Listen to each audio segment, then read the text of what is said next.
What's up, guys? Rick from DFS On Demand here with the one and done preview for the Desert Classic. If you watch the DFS preview, you know this is a pretty wonky week. We've got a 3-course rotation, everyone playing at least 3 rounds. It's a pro-am. 2 of the courses are super easy. Rounds are going to take 7 or 8 hours.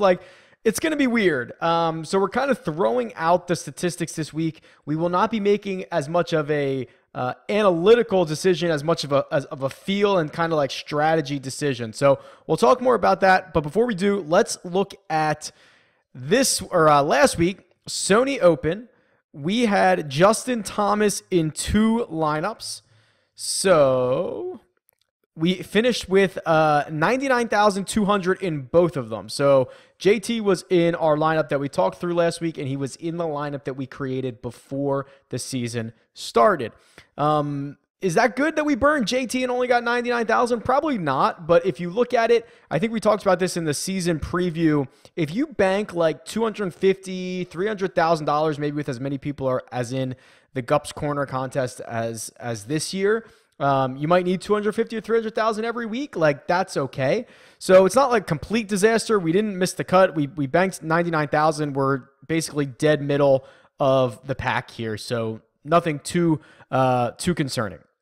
So for this week, a lot of factors leading to this being a really weak field. It's annually a pretty weak field. The new schedule with the new stretch of tournaments makes the next like 5 or 6 weeks really important. So you'll see a lot of guys opt to take this week off instead of other weeks. So it really only leaves us with a handful of options. Jon Rahm, far and away the chalkiest player on the slate. I imagine he's going to be used in the vast majority of one and dones. Justin Rose, Patrick Cantlay, Charles Howell III, Andrew Hadwin. In terms of DraftKings scoring, those are the guys. I think you'll also see Ches Reavie, Phil Mickelson, Hudson Swafford be very popular because Swafford is your defending champion. So those are basically the bank of names that we're going through. Rahm in general is so clearly the best player and the best option here. He is actually the guy who I chose before the season started. And just to kind of give you an idea of this, we'll go to the one and done visual, and you'll see Rahm's expected value, $59,000, leads the way. And also, it's a really small prize pool. One of the smallest of the year. Obviously, a win's still going to be over $1 million, but really, really small prize pool here. Justin Rose is number 2, and Charles Schwartzel is number 3. Then you get, I know it's only like $1,000 or $1,100 in expected value, but that's a pretty big drop off from the top 3 to the 4th and 5th. And then there's an even bigger drop off. So there's basically like only 5 guys that the model likes that think that can really run away with this over infinity. And it's Rahm, Rose, Schwartzel, Phil, and Zach Johnson. Those are the only guys. The next tier is a pretty big drop off, and it's Kisner, Henley, and Berger. So that's kind of where I'm going here. Rahm is very clear. He's the guy that I've already piled into my season-long lineup, and I imagine the rest of the industry will do the same. But for this lineup, we have a couple of decisions to make. We could just back up Rahm again. I don't really love doing that. I think I'd prefer to be a bit of more of a contrarian. And I think that Patrick Cantlay, number 1, pops off. So if we look at Cantlay, having a really nice end of the season, played most recently at the Shriners with a 2nd place. This course would seem to be a pretty good fit for him. He has all of the tangibles. I think he's going to find the winner's circle at some point this season. So I really, really like Cantlay. I think I want to take Cantlay. But there's one other guy that I just can't figure out why the rest of the industry is off of him, and it's Justin Rose. It is the number 1 player in the world. And the only knock against Justin Rose is that he is using new clubs. He is using new irons. He signed with a Japanese company. I think it's Hanma. Somebody will tell me if I'm wrong. He's like their only player. So it really a big change for him. So the only narrative around not using Justin Rose is these new irons. You can make the argument both cases, in my opinion. You can say these are irons that he's not used to. He has to get comfortable with, whatever.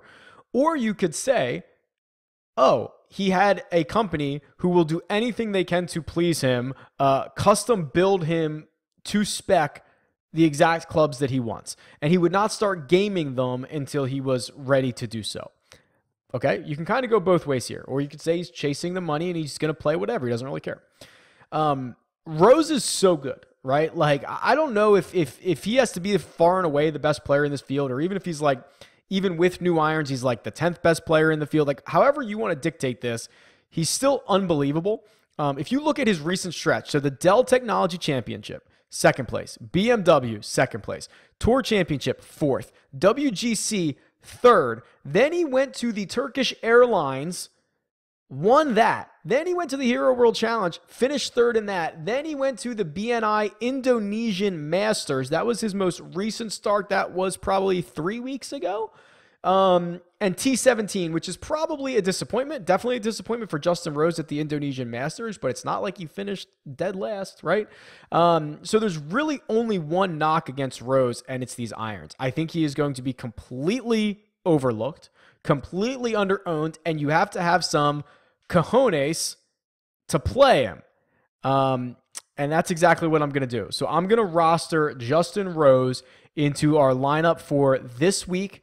Hope that we get the number one player in the world who, barring a club change, is the hottest player on the planet. And we are going to fire him up in one of the weakest fields of the year and hope that we're one of the only ones to do so. I think that's a pretty good combination. We're going to do it. Again, we have Rom in our second lineup, our season-long lineup that we already created before the year started in the preview video. So we've got him out there as well.